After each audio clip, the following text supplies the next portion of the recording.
So we're here in Miami, and I've had the pleasure of getting to know Emma, who is a serious badass when it comes to copywriting and marketing, absolute marketing wizard.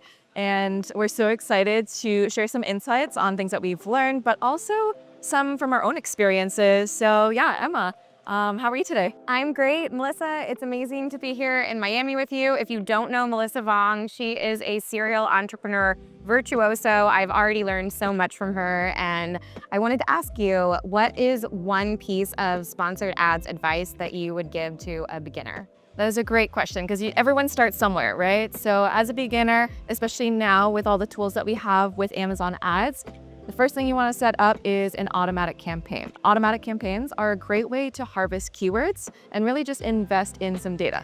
So the way that you have to look at it is you do not want to think of it as if you're burning money in the testing phase. What it really is you're investing in information, and that information can then be weaponized to double down on certain campaigns, keywords, things that are going to convert, things that aren't going to convert. And then you can kind of get an idea on, okay, these are the keywords that I'm discovering that I can then implement into my marketing mix, not just with the actual ads itself, but also translating into some of the creative side of things, which I know that you also excel in.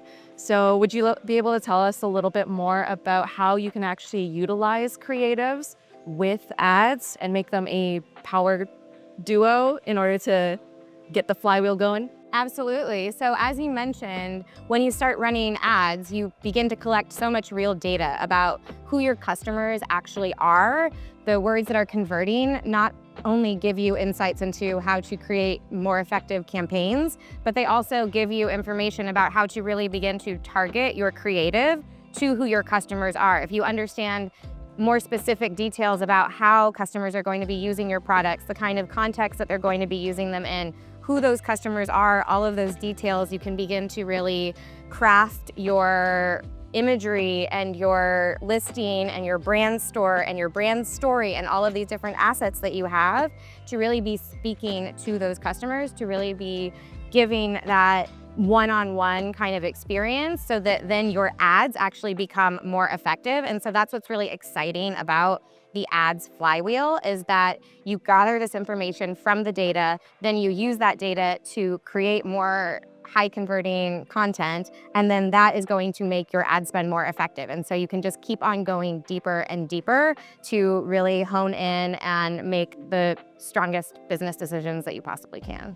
That's awesome. Now, do you have a favorite type of creative that you find works really well when it comes to conversions?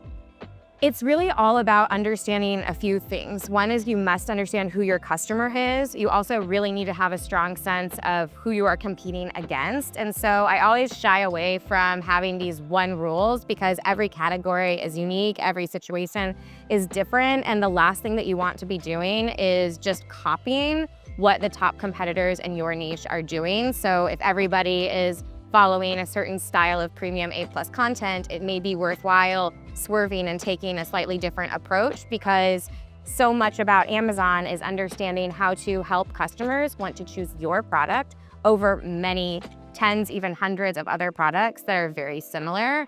And so it's about really thinking strategically of how can you position your product in a unique way that is going to speak directly to who your customer is. And that's also why those keywords are such a valuable component of that, because those longer tail keywords, those more high buying intent keywords, where it's not just somebody searching for a blanket, but a soft blanket for a newborn baby, is going to begin to give you a lot more clarity about who your customers are, so that then you can create images that are going to be pictures of parents holding their newborn and speaking about all the concerns that a parent might have versus somebody that's just looking for a soft blanket to cuddle up with their roommate and watch Prime Video at the end of the day. That's awesome. I mean, I would love to cozy up right now and watch a Prime Video.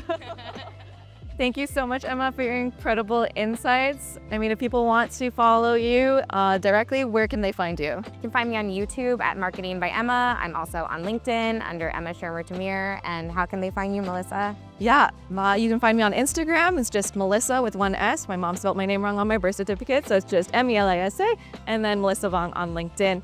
But it's been great having you. Thank you for tuning in with Marketing with Mel and Emma.